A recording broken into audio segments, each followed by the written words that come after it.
E sigo aqui com o Lorival Santana, que vai dar as linhas mestras da nossa análise. Lorival, Putin foi acuado pelas forças ucranianas. Você trouxe essa bola aqui para a gente há algumas semanas, inclusive, né, dizendo que ele viveu o pior momento da Rússia na guerra. E agora volta com essa cartada, né? A minha pergunta é, quem diz que não está blefando, o faz porque reconhecidamente é alguém que o mundo costuma não levar muito a sério, ou para dar ênfase à ameaça que está submetendo aqui não tem exagero, é toda a humanidade a um risco de uma guerra nuclear, gente.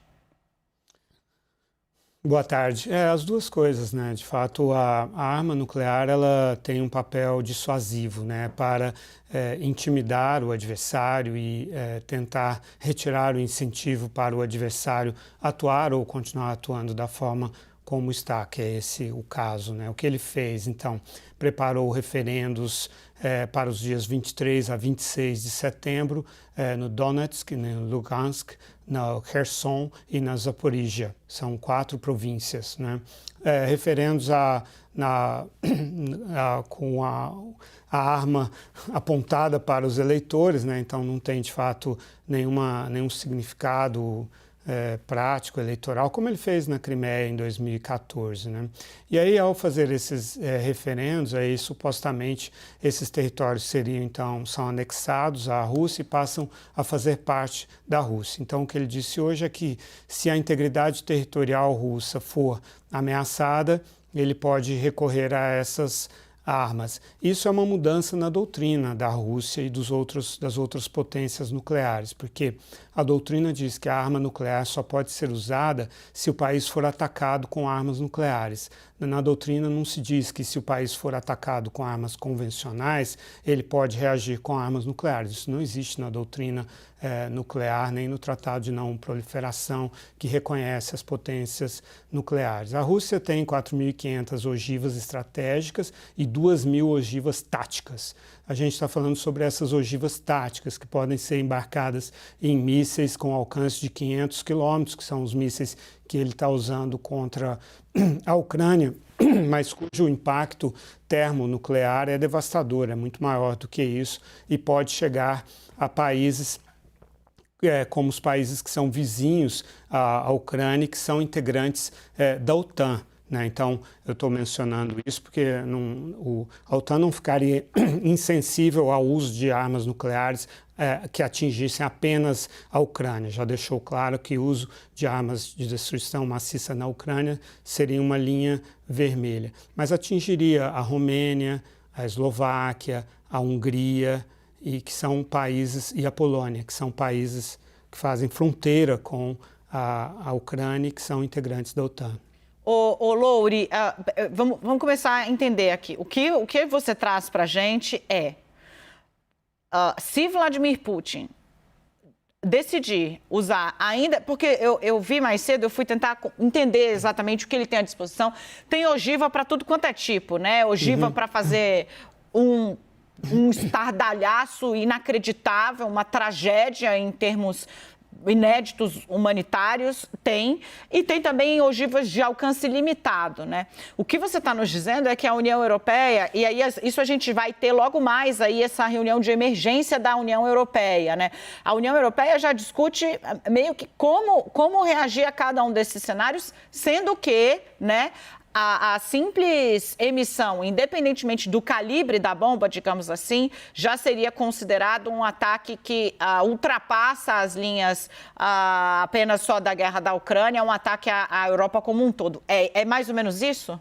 Sim, a OTAN já decidiu que vai responder no mesmo calibre a um ataque de armas de destruição maciça. Isso é algo que já há vários meses já foi discutido e já foi decidido. Uma parte das ogivas nucleares são o que se chama em inglês de dial-in. Você pode programar a ogiva a respeito do impacto dela, da dosagem, da capacidade termonuclear dela. Então, você pode pegar uma ogiva estratégica, reduzir a capacidade dela, a potência dela e transformá-la numa ogiva tática. Então, considerando isso, potencialmente a Rússia teria 6.500 ogivas táticas. É bem verdade que uma parte dessas ogivas pode não estar operacional, mas não são necessárias tantas ogivas. Quanto à mobilização das forças, isso realmente eleva, porque o Putin já tinha ameaçado usar armas nucleares e a interpretação de que seriam armas táticas. Mas a mobilização, eu considero, do ponto de vista político, ainda mais significativo, porque ele evitou fazer isso até agora por causa do impacto político que isso tem, né? Ele vai ser obrigado a informar as famílias sobre as mortes. Já morreram milhares de soldados russos cujas famílias não foram comunicadas formalmente por essas mortes porque eles estão numa operação especial. Essa é a primeira mobilização militar da Rússia desde a Segunda Guerra Mundial. E a Rússia tem 25 milhões de homens em idade de alistamento militar.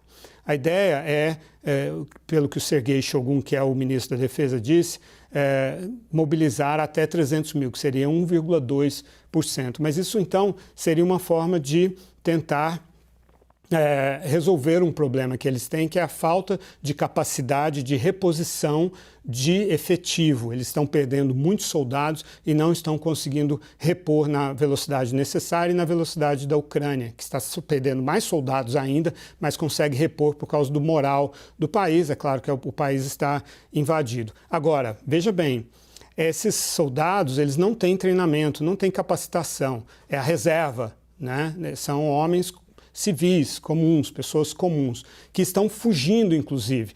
Hoje, as passagens para Turquia, Geórgia e Armênia, que são 3 países que não exigem visto dos russos, foram esgotadas hoje de manhã. As pessoas estão fugindo, aqueles que têm dinheiro estão indo embora da Rússia para fugir a esse alistamento. Um militar que foi ouvido por uma repórter disse que conversou com 15 amigos que são da reserva efetiva, do contingente, melhor dizendo.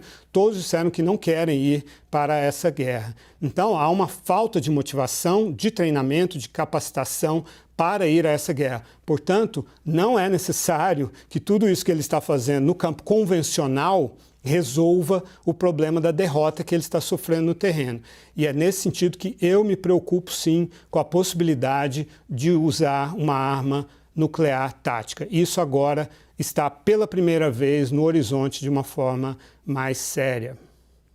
Ô, Louri, 2 coisas aqui para você que chegou agora no CNN 360, muito bem-vindo. Escalou sobremaneira a crise na Europa após uma ameaça aberta, taxativa, com o uso dos termos arma nuclear por Vladimir Putin.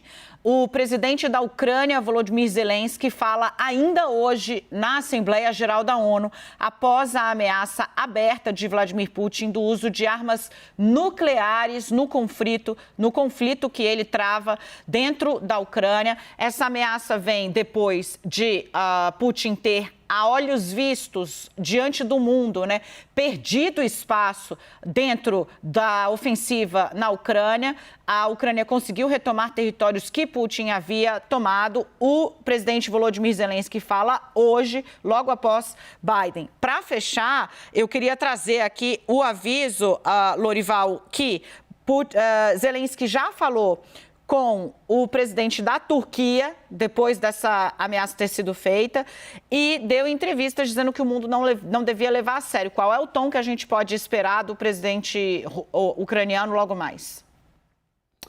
Bem, na Ucrânia, a preocupação principal é com o que vai acontecer com os militares ucranianos, né? Assim, e com os civis, naturalmente.